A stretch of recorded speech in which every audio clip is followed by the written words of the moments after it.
How I became an atheist. Now that's a question. Let me start off by saying that I don't mean to insult any of my Christian friends by making this video. If there are any religious people watching, it's not my intention to tear people down or to mock your faith or anything like that. I'm just simply trying to tell my story. Let me start off in the beginning. My grandfather was an atheist. My grandmother was an agnostic, and my parents were pretty much intent on making sure that I didn't take after them at all. My parents were both intensely Christian, and they wanted to make sure that I would be too. My father was an alcoholic country club manager who would stay up late every night drinking with his buddies and then come home drunk and get in huge arguments with my mother. I mean, screaming, screeching, shouting matches, both of them screaming at the top of their lungs sometimes, throwing furniture, breaking furniture, and it would always be started over some stupid crap, like my mother would accuse my father of not being a true Christian, quote unquote, because he believed in evolution and drank alcohol. My sister, who was 7 years older than me at the time, so she had to be, I don't know, 9, 10, 11, 12 years old. When all this was going on, she would sometimes have to cradle me in her arms and cover my ears to keep me from hearing the screaming and shouting. Not to mention the sounds of my dad hitting my mom constantly. It was an ongoing thing. Sometimes choked her out, sometimes kicked her. Then eventually my father would pass out drunk and wake up a couple hours later, sleepwalking, and come into the kids' room, me and my sister's room, and engage in some late night inappropriateness with the two of us that I'm not going to go into. Now, back in those days, my dad was actually making quite a bit of money. He was getting dual salaries. He was working as both the general manager of the country club, and manager of the clubhouse, as well as the green superintendent. My dad would take me out on the golf course before I was old enough to start school, so 4 or 5 years old, and he would show me how to set the mole traps, how to reset them after the traps had caught a mole, and these were not live traps, by the way. How to rake the bunkers, and he promised when I got old enough he was going to show me how to use the rifle so I could shoot the crows that were always tearing up divots and stealing people's golf balls, and it always came across as really barbaric to me. I didn't want to kill things just because they pulled up grass. Like, I didn't want to kill crows for inconveniencing some golfers. I didn't want to kill moles for inconveniencing some golfers. I mean, it. My father was constantly screaming and yelling at me about how I supposedly thought that animals were more important than people or whatever, and it wasn't even that. It was just I had an aversion to killing things for stupid reasons.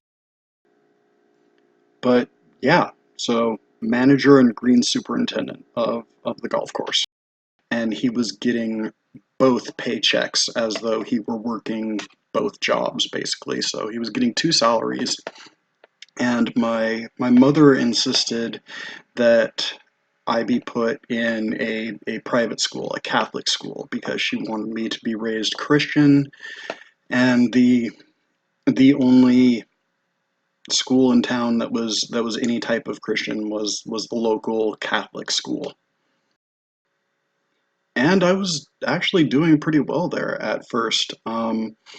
In the first grade, I tested into the gifted program. They were talking about skipping me ahead a few grades, or possibly possibly sending me up to the University of Washington. Um, I think it was actually in the second grade I got accepted into the University of Washington's early entrance program, but my father totally forbade that, as well as the idea of me skipping ahead grades. He didn't want me to go to the University of Washington and be enrolled in the early entrance program because he was a big fish in a small pond. He was the manager of the local country club.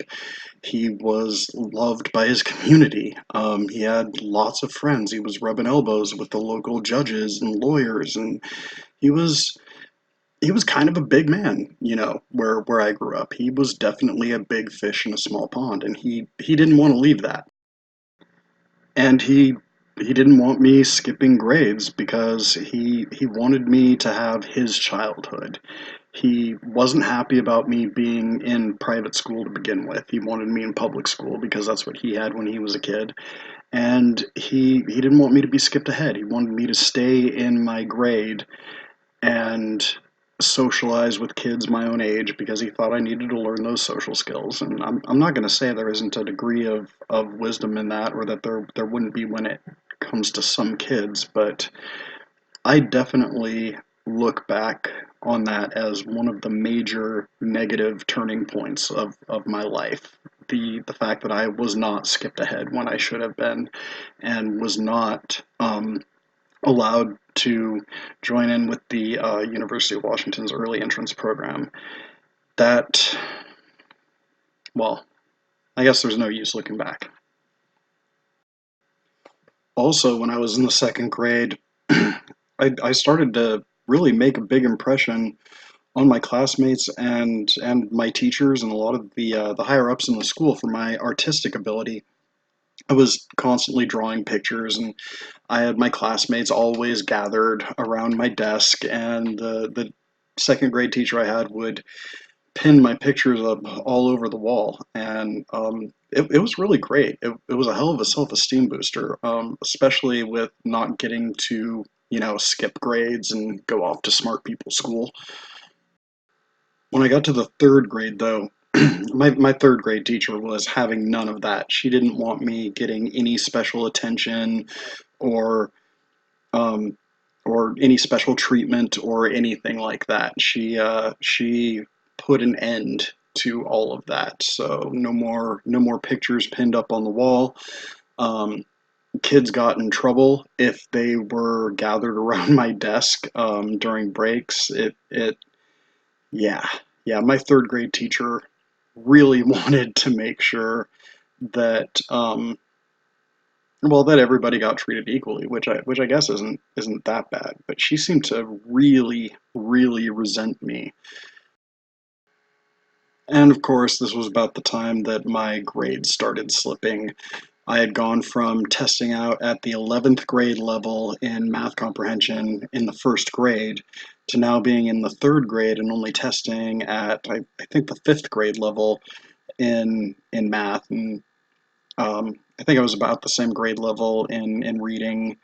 Um, I forget where I was at in the other subjects, but I was still ahead of my grade level, but not nowhere near as far ahead as I had been before. I wasn't 10 grades ahead of my level anymore by the time I got to the third grade. Well, by the time I was done with the third grade, I should say. And predictably, I started having behavioral problems. I became a class clown. I started acting out. In the fourth grade, things got worse. My fourth grade teacher had pretty much the same mentality as my third grade teacher, as far as not wanting me to get any special recognition for anything. And that was also about the time that my parents started talking about getting a divorce, which was still kind of a scandalous thing. Back in the early 90s, at least in Christian communities, I think there was only one kid in my class who had divorced parents. Then things continued to get worse throughout my fifth grade year. I think in the fifth grade, I was only testing out at the third grade level, in math and reading. So by then, I was actually below my grade level. I'd gone from testing out at the 11th grade level um, in math comprehension in the first grade to being in the fifth grade and testing out at the third grade level. It it was appalling. Things continued to deteriorate. I continued to have behavioral problems. I had managed to alienate myself from all the kids in my class and in my grade level. Um, and finally, by the end of the fifth grade, 2 weeks before the end of the school year, my mother decided to pull me out of school, and whether my father liked it or not, she was going to homeschool me. Of course, one of the main reasons she wanted to homeschool me, it wasn't just because my grades were slipping and that I wasn't getting along with my schoolmates anymore. It was a large part of it had to do with the fact that it was a Catholic school and we were being taught evolution in the classroom, and she didn't like that. She wasn't a huge fan of Catholicism to begin with. The fact that they pray to saints and venerate Mary, and she really didn't like me being taught evolution, and so that was actually kind of the main impetus. That's what mainly made her want to get me um, out of conventional schooling and to homeschool me. By this point, the spousal abuse by my father directed at my mother had it had quieted down significantly. Violent incidences from my dad against my mom had become far more infrequent. My sister had moved out of the house, which is funny because she actually ran away from home when I was 9 years old to get away from all this. It turned out that my father was sexually abusing her, and my parents had gotten her back later that year, and so this was a couple years after that, and everything had quieted down, and we were one big happy family. My mom wanted to make sure that I was attending church regularly, and so she began attending a Bible Baptist church, which she also dragged me to every weekend, and sometimes on Wednesday nights, if I was lucky, if I did all my chores, I could go to church also on Wednesday nights and maybe even Sunday nights on a good week, in addition to the Sunday morning service. So that kind of became my childhood for a long time. If I was good, if I did all my chores, I would get to go to church, so I could have some semblance of a social life. At home, I was being force fed a bunch of Christian propaganda. Let's say there was a video called "The Evolution Conspiracy." There was a video called "The New Age Conspiracy." Um, I think there was an end times conspiracy as well. It wow, everything was about conspiracies against the Christian community.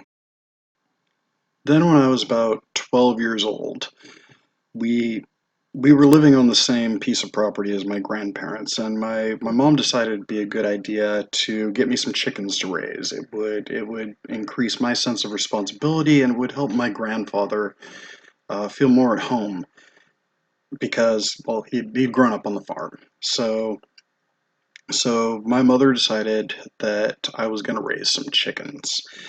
And of course they weren't for meat, they were only for eggs. I would not tolerate the idea of any living thing being harmed around me, or at least no animal. Not much you can do about grass getting stepped on. But I was completely intolerant of the idea of any animal being harmed in my vicinity when I was around, or even if it was an animal that I didn't have to be around when it was being killed. I wasn't okay with the idea of things that are creatures that I had raised and cared for being slaughtered. I wasn't okay with it, and So we raised them mainly for eggs, but my mother, she kind of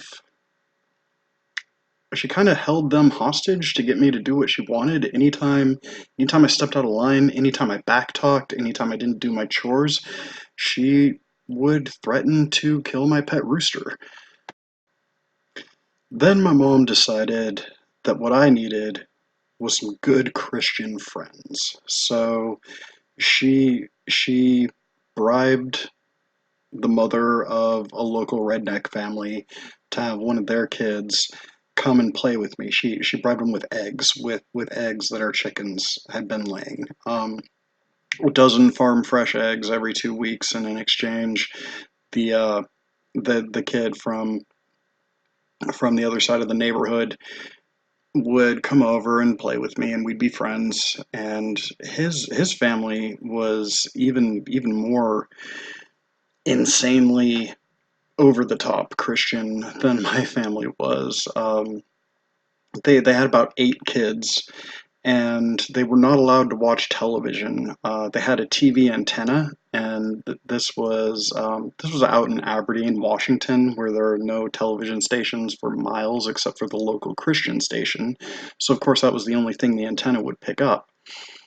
Yeah, kids in that family were not allowed to watch regular TV. They could only watch Christian TV. They were not allowed to listen to any music that was not Christian or country music. Uh, they, they, wow. There was a bed in their bedroom. If you lifted up the mattress and looked underneath, it was basically a crate full of ammunition holding up the bed. I mean, these were whacked out survivalist Christians. And that was kind of the new example. That was what my mother decided that our family needed to be more like. And that was scary. Then when I was about 14 years old, let's see, I had finished my homeschooling curriculum um, all the way through the end of high school. And they lost some of my records or something, so I ended up not getting an actual high school diploma. I had to get my GED a couple of years later when I was 16. But yes, when I was 14, anyway, I finished my homeschooling curriculum and I was done with school. And I started attending an evangelical church. My family had just gotten the internet, and I was going online arguing in favor of creationism and against evolution. And I joined. Let's see, was Talk.Origins around yet? I think it might have been. Um, yeah, so I got really deep in the whole creationist thing, and I even I started a creationist website. My mother had gotten a job with a company that sold online web space to local businesses, and I ended up doing most of the work for her because she barely knew how to use a computer. And I started a creationist website. Uh, but the owner of the company decided he would give me my own .com, or well, actually my own subdomain, uh, for free, basically, because he agreed with my message, because this was a fine Christian company that my mother was now working for.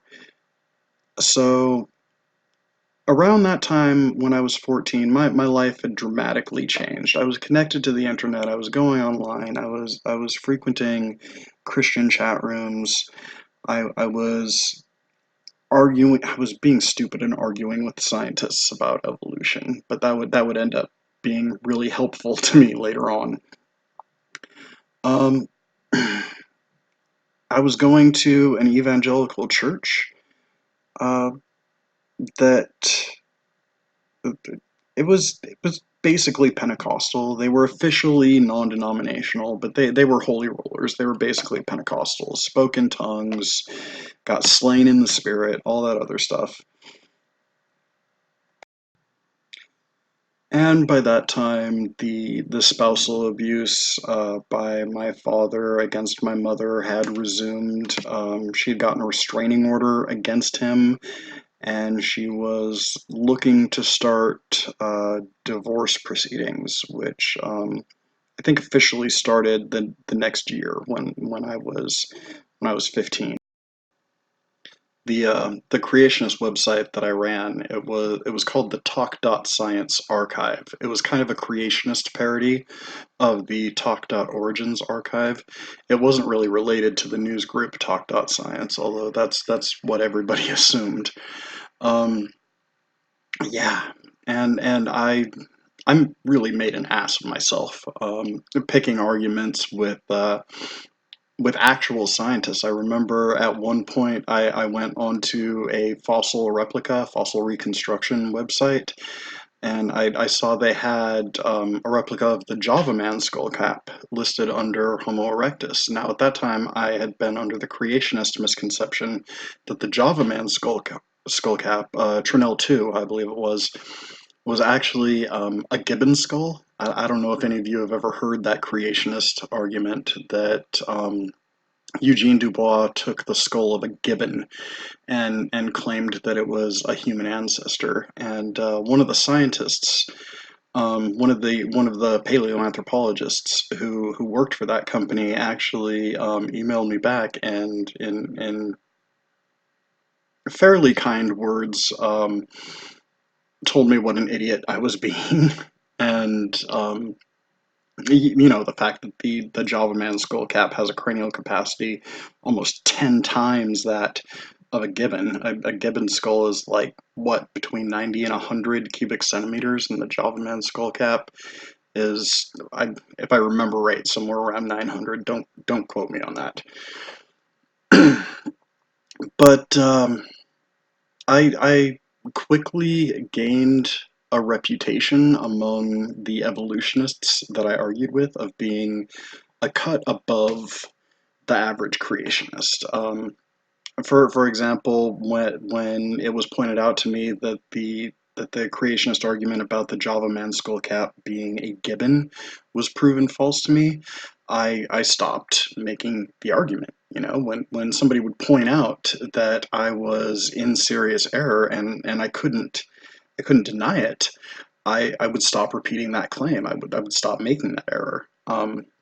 Which kind of set me apart from other creationists as I was quickly starting to learn. And so I continued running my creationist website and picking arguments with evolutionists, from scientists to educated lay people, picking fights with atheists.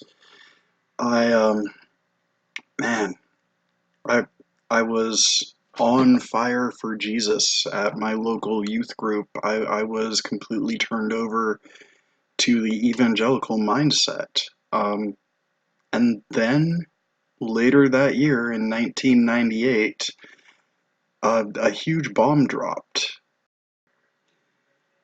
The issue of National Geographic announcing the discovery of Caudipteryx zooey and Sinornithosaurus millenni came out. Now, the thing about these critters, Caudipteryx and Sinornithosaurus, was that they were unambiguously dinosaurs who unambiguously had feathers. They were the first pair of such discovered, really.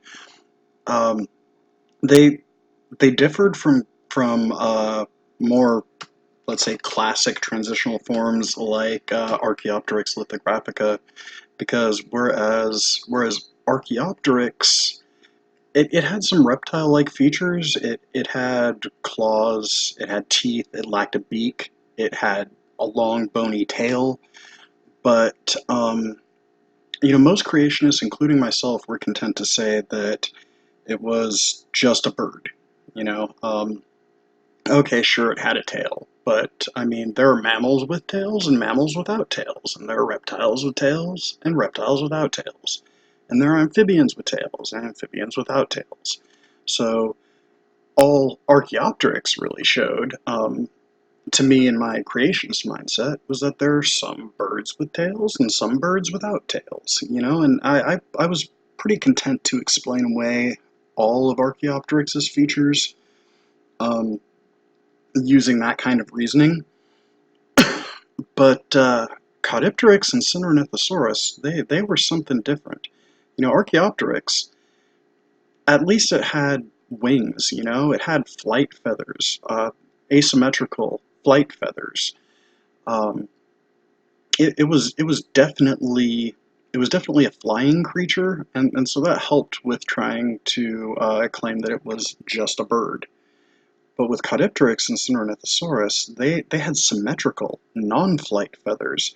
They were ground-dwelling dinosaurs, unambiguously dinosaurs. They didn't fly. They didn't have um, the same backward positioned bird-like hallux that Archaeopteryx did.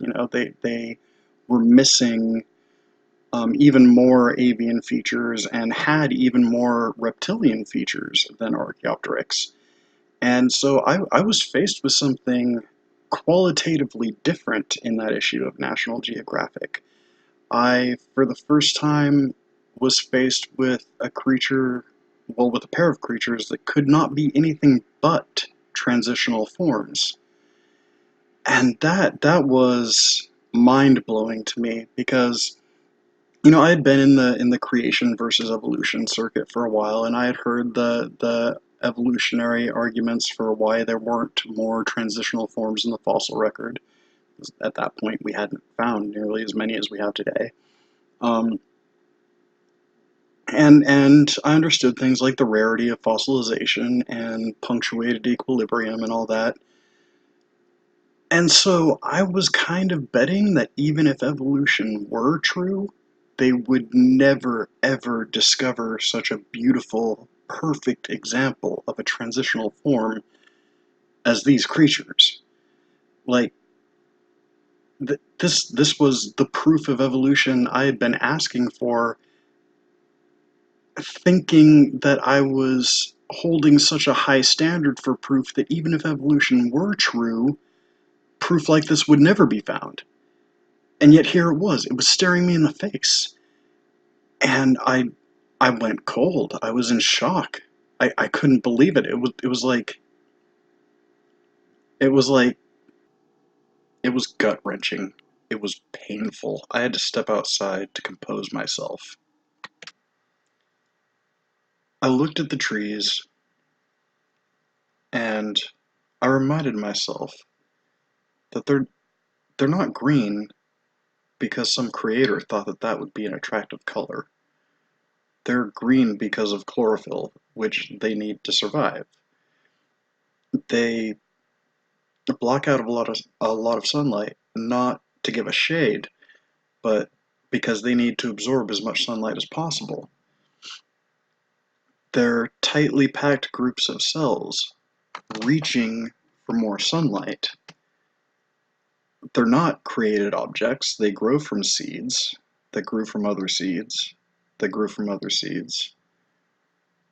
And I could imagine how billions of years ago you could have some patch of green slime that absorbs sunlight, and generation after generation after generation gets better and better at it until you get something like a tree. That's not hard to picture. I really thought about it, and I realized how much sense evolution had made all along, and how stupid I was being, how in denial I was to have not allowed myself to see that. I thought back to arguments I had had with my Christian friends as a child, specifically in regard to clamming and deer hunting and fishing and other things that had to do with killing animals. I had never claimed to be against it, but I had always been upfront telling people that I don't like doing it. I don't like killing things. And I got mocked and ridiculed by my fellow Christians for that mindset, and was told that's why they're put here. they would say things like, "What, do you think a deer was just created to wander around in the forest? No, they were put here as food for us." And I was reminded of how repugnant I had always found that mindset, and yet how prevalent it was in the Christian community. And then to be going through this, um, I had been a vegetarian at this point for about a year, and that was another thing I was being mocked and ridiculed for at the evangelical church that I went to. It just seemed like everything that I believed deep down to my core about the nature of reality and about living things and how they're not just created in service of humankind was completely at odds with what the Christian community had told me my entire life. You know, back in the fourth and fifth grades when my grades were slipping and I was starting to get behavioral problems in school. 90% of those behavioral problems was me getting in arguments with my classmates about about theology. It was specifically about whether or not animals had souls, and I was reaching a real impasse because I believed there was just as much or as little evidence for souls in non-human animals as there was for the idea of souls in humans. If anything, humans are the creatures that seem the most soulless. I, I just it was I was having a real crisis of faith. I I looked down at my hands and I thought,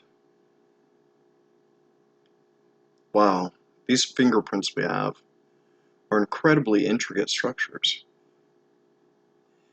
If they were created, what for? We don't desperately need them in our survival. My grandmother was born without fingerprints and she could function just fine. Um, she had to hold on a little tighter to cans of soda to keep them from slipping out of her hands, but it didn't desperately impact her survival in any way. Um, Fingerprints really didn't seem to make a lot of sense. I mean, what would they be created for? For identification? In the whole history of humankind, the amount of time between coming up with fingerprint identification and DNA identification was infinitesimal. Like, I'm not exactly sure how long we've had fingerprint identification, but I know it hasn't been around that long. And it wasn't that long before DNA identification was invented. So, why would fingerprints be created? And then I thought about the fact that all primates have fingertips, and most primates are arboreal. They're climbing creatures. And fingerprints kind of look like traction treads. um, and then I thought, well, maybe they're for climbing. But humans don't climb. And lots of climbing creatures don't have fingerprints. Why don't squirrels have fingerprints? Well, if they were created and fingerprints were better for climbing, you would expect all climbing creatures to have them, and for non-climbing creatures to not have them.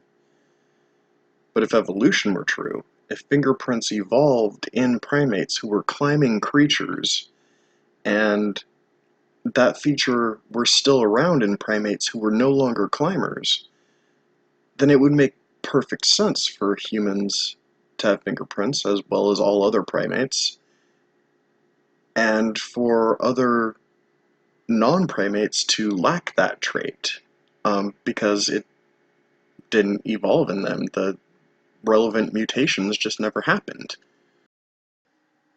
So I had already decided that the idea of non-human animals being created as food for humans or created in the service of humans was an absolutely toxic, vile idea.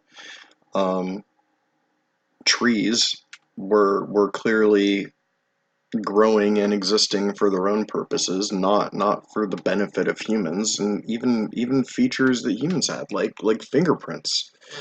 Um, they didn't seem to be designed for us.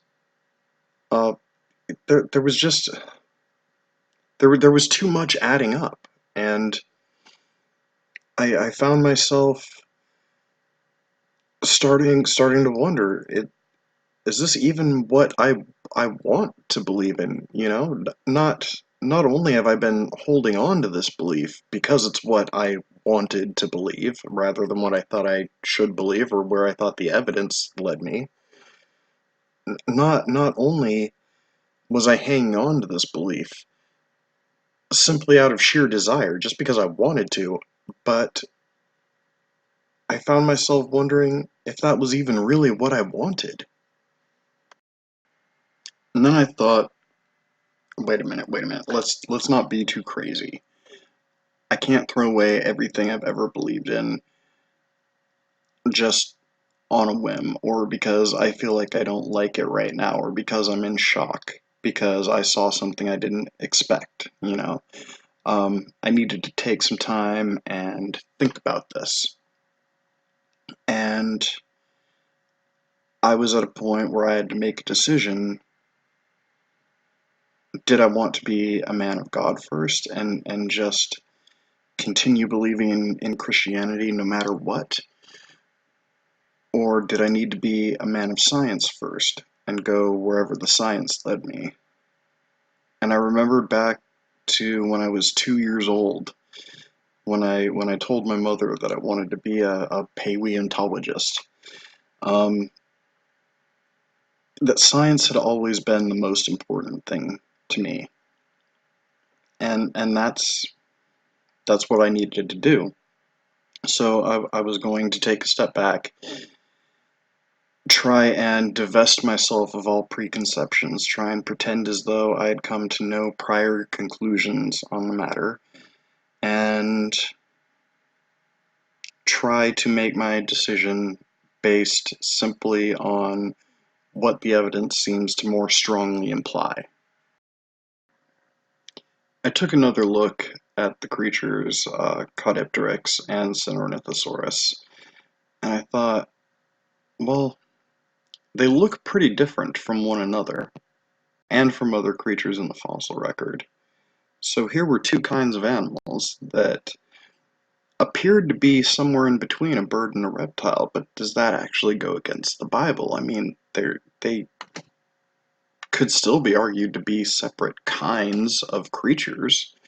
Um, like there's no evidence that Caudipteryx evolved into Sinornithosaurus or the other way around, or that either of them evolved from anything else.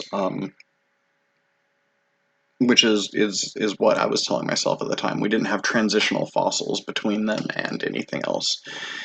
And so I kind of started to argue that they could be just kinds of dino birds. And I remembered when I was a small child, before I'd been enculturated into the larger world of creationism, I had thought that a lot of the creatures, a lot of the dinosaurs specifically in the fossil record, like Struthiomimus and Dromaeosaurids, I had believed they probably did have feathers. And in fact, I used to have a bunch of old artwork where I had drawn feathered velociraptors and feathered Deinonychus and or Deinonychi?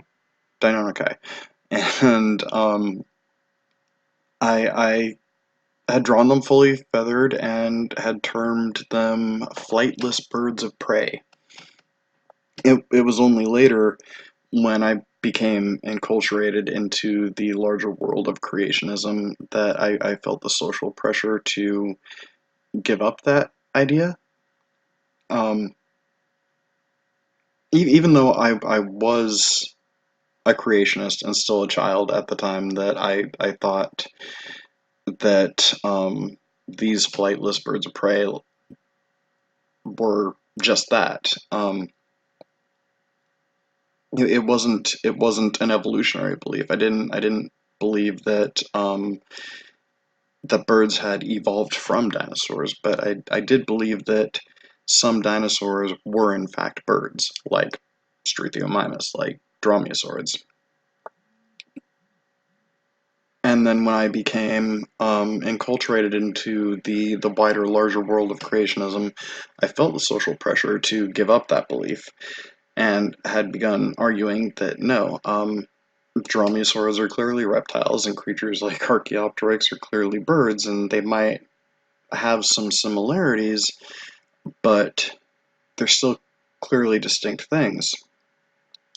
And I was facing having to basically reverse my opinion on that.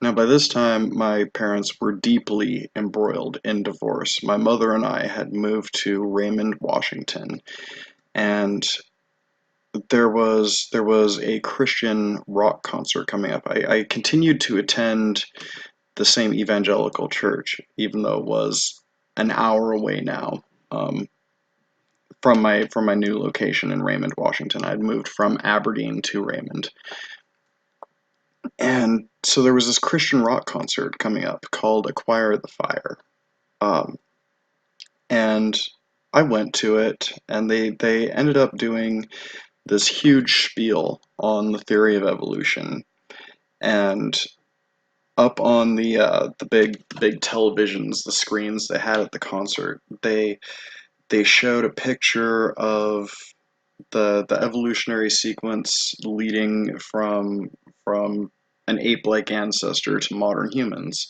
And it was one of those that showed all the different branches of the family tree, all the extinctions, and question marks for um, when we're not exactly sure which lineage came from which lineage. But it was showing a whole hell of a lot of different creatures. I mean, there were the robust Australopithecines or Paranthropus, um, was indicated on there as well as Homo habilis and I don't know if Homo ergaster was a word we were using back then, but all kinds of different Homo erectus and of course gracile Australopithecines. But there were a bunch of question marks, and the Acquire the Fire guy, I can't remember his name, I think it's Ron Luce. He was screaming at the screen and he's like, so isn't it true that there's not just one missing link? There's a whole bunch of missing links. And it was crazy because if you know anything about creationism, they like to argue that you have humans here and apes here, and humans are a kind and apes are a kind, and they'll try and separate them. Like they'll try to say that like Neanderthals are human, Homo erectus was human, but Homo habilis, that was an ape, and Australopithecus, that was an ape, and so they'll draw this clear line between the two, um, even though that line doesn't really exist in real life. But here was this Christian evangelical looking at a screen that had, the branching bush of evolution with all the different lineages on it. And he was pointing out the tiny little gaps, and I don't know, it's like he was implying they were all separate kinds. Um, so it wasn't just humans and apes, it was like Homo sapiens is a separate kind than Homo erectus. So what was he trying to say that God created creatures as human-like as Homo erectus, where you could put a baseball cap on Homo erectus and they would probably pass for just kind of an ugly human. Um, I mean, they were basically exactly like us, just with a slightly more exaggerated brow ridge and a flatter cranium. So, like, was he trying to say that all of these creatures were separately created kinds?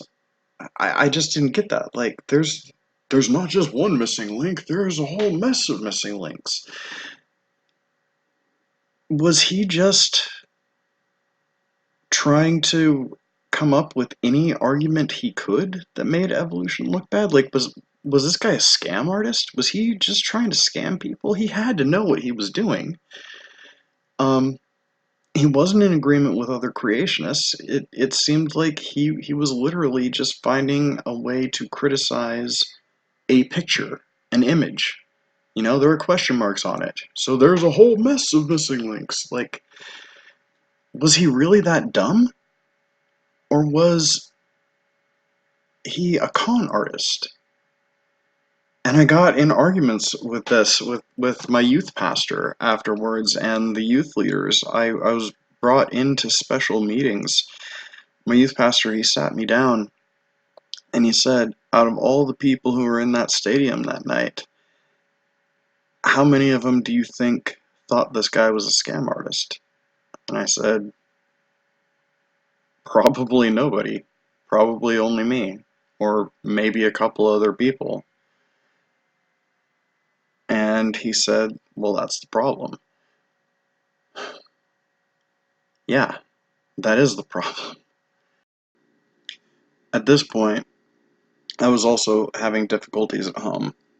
I was transitioning between my not my mom's house in Raymond, but her friend's house, the pastor and his wife, who we were staying with most of the time, and I was going to my grandmother's house on weekends where my dad lived, and one one weekend there was an issue that came up with a bar stool that she had in her double wide mobile home. Um, it had developed a crack in it, a split. The leather covering, because my grandmother was a fairly large woman, and they never treated their leather. After being sat on and sat on and sat on for years, this leather bar stool finally developed a split in it, and they my grandmother and my dad and my sister, who was visiting from wherever the hell she was living at the time, they tried to pin it on me. They claimed that I had slashed it with a knife, and they called the police. And my mom showed up, and there were two police officers there, and I was sitting in my living room, or well, in my grandmother's living room, being spoken to by these police. About how I needed counseling and how this wasn't appropriate behavior and I can't go around slashing things with a knife. And I said, look, I didn't do this. And they said, well, your family says that you did. I said, no, they think I did because there's a split in the leather. Like, isn't there some kind of test you can do on the knife or on the leather to see if there are particles of metal in the leather, or if there are matching fibers of leather in the blade of the knife? I mean, isn't there some kind of test you can do to determine whether or not I actually did this? And the police officers, they said, no, not for something like this. I mean, if it was a murder case, maybe, but we don't have the time or the money or the resources to perform tests like that in situations like this.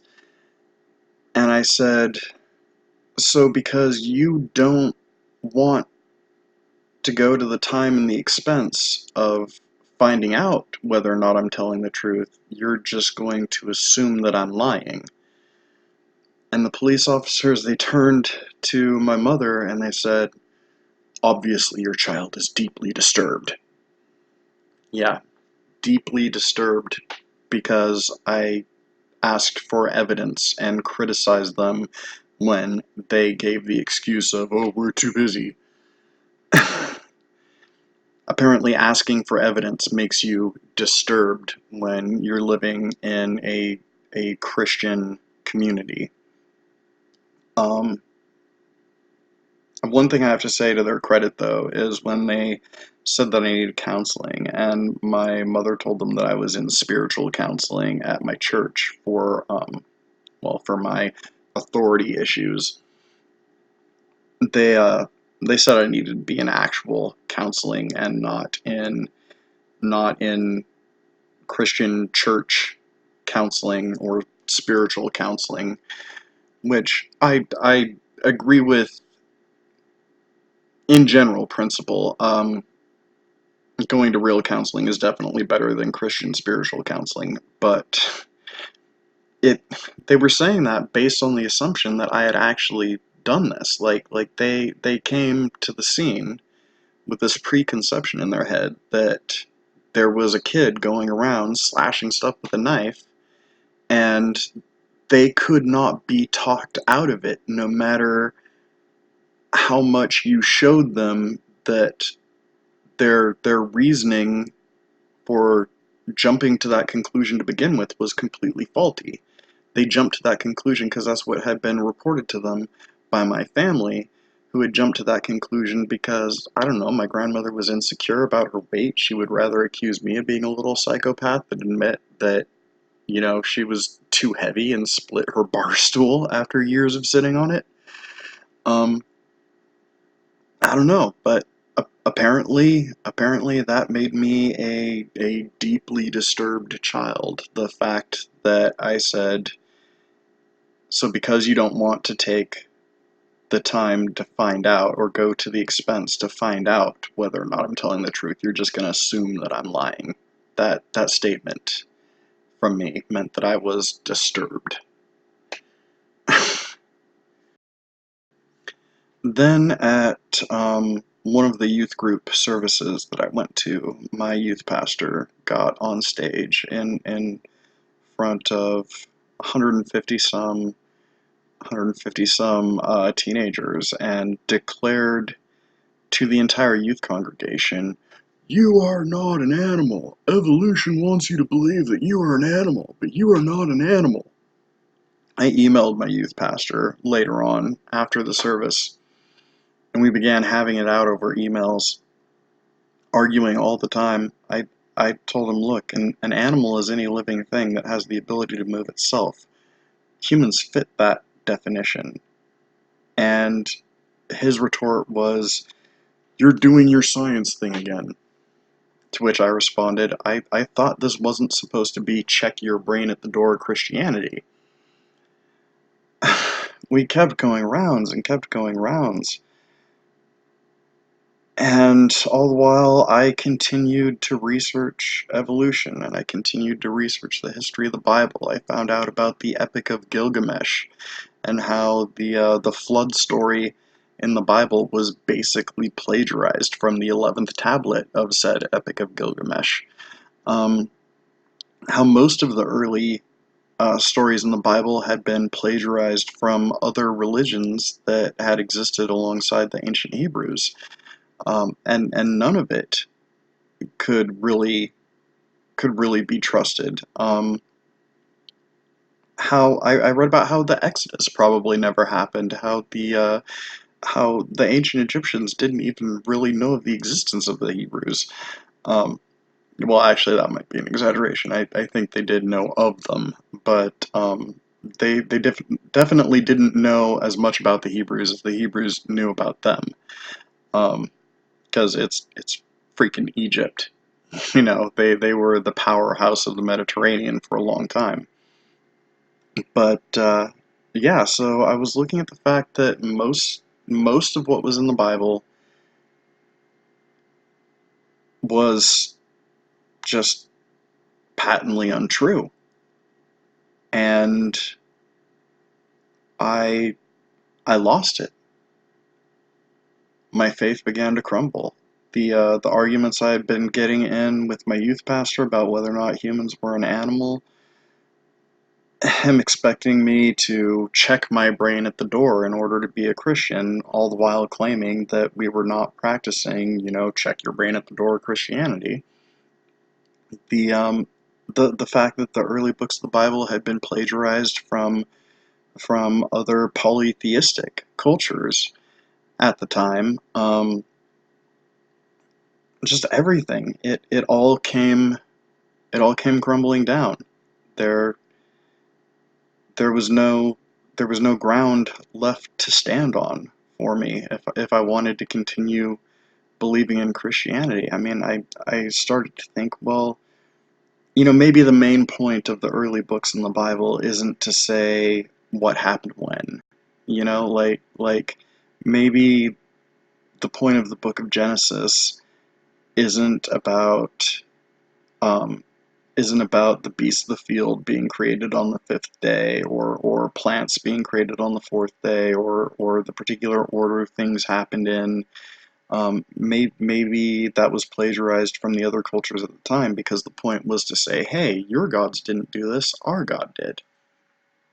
Okay, but that doesn't really help at all. You know, trying to make excuses for how the books in the Bible could be factually inaccurate but still be spiritually true. I mean, that is basically just, it's like some kind of special pleading. It's like saying, oh, well, it doesn't have to be true to be true. I and the reasons for why it would be spiritually true. I mean, if the point was just to say your gods didn't do it, our God did, that's like, duh, obviously. Obviously, one culture is going to say that about another culture's gods, unless they're extremely eclectic and inclusive and constantly borrowing from each other. Um, of course, they're going to try to demonize each other's gods or to try to say, no, no, our God created this or our God created that. Of course, they're going to do that. That didn't really help anything to try and come up with excuses for how it could still be spiritually true. Like, there was just nothing left to hang on to, you know? There there weren't separately created kinds. Evolution was definitely true. The world wasn't 6,000 years old. The early books of the Bible, those stories weren't even from the Bible. Moses probably was not a real person. None of it had any reality behind it at all. And so I lost my faith and I became an atheist. Um, for the first time. I would end up having a relapse and becoming Wiccan, neo-pagan for over a decade. But that's a completely different story. This video is already running long, so if I'm gonna tell that story, that will have to be in a part two. Maybe I'll call it How I Became an Atheist Again. Um, but yeah. Anyway, I just wanted to tell my story, how I became an atheist for the first time, at least. Um, I have a lot more to tell of things that happened after that. And also a lot of what I've already told you has sort of just been a broad overview. There was a lot in there I could have gone into a lot more depth on.